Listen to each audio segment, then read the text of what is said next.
আজকে 5ই আগস্ট বিপ্লবের 6 মাস পূর্তি হচ্ছে। এই উপলক্ষে নাকি পলায়ত নেতা নেত্রী তিনি বক্তব্য দিবেন। তিনি মাঝে মাঝে বক্তব্য দিতে গিয়ে বলেন যে আমার কি অপরাধ, উনি খুঁজে পান না ওনার কি অপরাধ। আমরা জানি কোরআন থেকে আল্লাহ পাক রব্বুল আলামিন যখন ইবলিসকে বিতাড়িত করেছিলেন, তো ইবলিস আল্লাহ পাক রব্বুল আলামিনের সামনে দাঁড়িয়ে সে কথাই বলেছিল, আমার কি অপরাধ, আমি আদমকে কেন সিজদা করব। কাজে আদমকে সিজদা না করার কারণে সে বিতাড়িত হয়ে সে তার অপরাধ খুঁজে পায়নি। আপনি বাংলার 2000 দামাল সন্তানকে প্রকাশ্য নির্দেশে হত্যা করলেন, এর উপরে আপনি আপনার অপরাধ খুঁজে পান না। এর চেয়ে জঘন্য অপরাধ আর কি হতে পারে।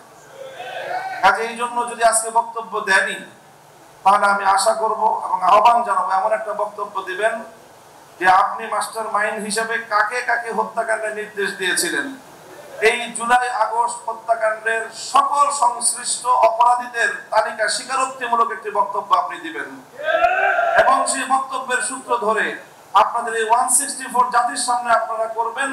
সেই স্বীকারোক্তির ভিত্তিতে আগামী দিনে বিচারের কাঠগড়ায় দাঁড় করিয়ে আপনাদের বিচার করা হবে। পার্শ্ববর্তী দেশ হিসেবে ভারতকে বলতে চাই যে আপনারা বাংলাদেশের স্বাধীনতা সার্বভৌমত্বকে যদি এতটুকু সম্মান করতে না জানেন, তাহলে আপনাদের সঙ্গে কূটনৈতিক সম্পর্ক বাংলাদেশ রাখবে কিভাবে। যে আপনারা বাংলাদেশের একটি ওয়ারেন্টভুক্ত আসামিকে আপনার কোলে বসিয়ে জাতির বিরুদ্ধে, শহীদদের বিরুদ্ধে আবার নতুন করে বিশুদ্ধার করবার জন্য প্ল্যাটফর্ম তৈরি করে দিবে, আর বাংলাদেশের মানুষের সঙ্গে আপনার প্রীতের সম্পর্ক থাকবে, এই ধরনের গাঁজাখড়ি কূটনৈতিক চিন্তা করা ঠিক নয়। জন্য ভারতকেও বলবো, বাংলাদেশের মানুষের প্রতি শ্রদ্ধা প্রদর্শন করুন, দেশের জনগণের সঙ্গে সম্পর্ক তৈরি করুন। ওই পতিত আওয়ামী লীগ আর পতিত ফ্যাসিবাদের সঙ্গে সম্পর্ক রক্ষা করে বাংলাদেশের সঙ্গে আপনারা বন্ধুত্ব রক্ষা করতে পারবেন না।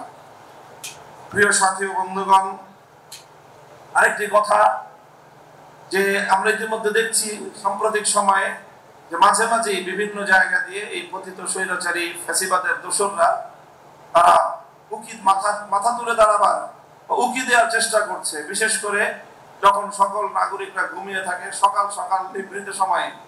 তো এই সময়ে আমি বাংলাদেশের সকল নামাজি মুসল্লিদেরকে বলবো যে ফজরের পরে সব ঘটনাগুলো ঘটতেছে। বাংলাদেশের 3.5 লক্ষ থেকে 4 লক্ষ মসজিদ আছে, এই মসজিদের মুসল্লিরা ফজরের পরে একটু অ্যালার্ট থাকবেন, যেন বাংলাদেশে কোনো দুষ্কৃতিকারী, কোনো পতিতের স্লোগান তুলে বাংলাদেশের মাঠে যেন নামতে না পারে। শহীদদের রক্তের সঙ্গে গাদ্দারি করবার কোনো সুযোগ কাউকে আমরা দিতে পারি না। বাংলাদেশে বিচার হতে হবে। এই যে বিচার হয় না 6 মাসে, তার তেমন কোনো অগ্রগতি নেই।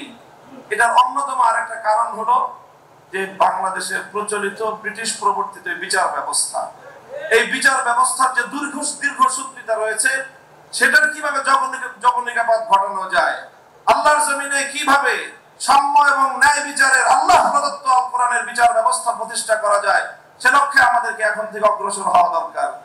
আজকে এই ফ্যাসিবাদের 6 মাসের মধ্যেও বিচারের ন্যূনতম কোনো ব্যবস্থা না হওয়া, এটা একটি জ্বলন্ত দৃষ্টান্ত যে এই বিচার ব্যবস্থার চেয়ে ইসলাম প্রদত্ত বিচার ব্যবস্থা অনেক শ্রেষ্ঠ এবং মুসলিমের অধিকার আদায় করার জন্য গ্যারান্টি। সংগ্রামী সাথী ও বন্ধুগণ, আমি সর্বশেষ আহ্বান জানাবো যে ইনশাআল্লাহ আমরা আমাদের লং টাইম যে আমাদের পরিকল্পনা, বাংলাদেশে ইনশাআল্লাহ ইসলামী বিপ্লব হবে। আগস্ট বিপ্লব আমাদেরকে চোখে আঙুল দিয়ে দেখিয়ে দিয়েছে, বিপ্লবের জন্য বড় কোনো দলের প্রয়োজন হয় না, বড় কোনো নেতার প্রয়োজন হয় না। বিপ্লবের জন্য মাটি যখন উর্বর হয়, ছাত্র নেতৃত্বের মাধ্যমে, বিপ্লবের মাধ্যমে একটি ফ্যাসিবাদী ভিনদেশী কৃতদাসীকে কিভাবে বিদায় করা যায়। ইনশাআল্লাহ আগামী বিপ্লব হবে ইসলামের বিপ্লব, বাংলাদেশ হবে ইসলামী বাংলাদেশ ইনশাআল্লাহ। আপাতত ফ্যাসিবাদ যেন বাংলাদেশে কোনোভাবে প্রবেশ করতে না পারে, মাথা তুলে দাঁড়াতে না পারে। সকল রাজনৈতিক দলকে স্পষ্ট বার্তা দিতে চাই, যাদের কাঁধে ভর করে অথবা যাদের কথা আশকারা পেয়ে আওয়ামী লীগ এবং তার দোসররা বাংলাদেশের রাজনীতিতে পুনর্বাসিত হওয়ার চেষ্টা করবে, তাদেরকে আমরা রুখে দাঁড়াবো ইনশাআল্লাহ। আসসালামু আলাইকুম ওয়া রাহমাতুল্লাহি ওয়া বারাকাতুহু।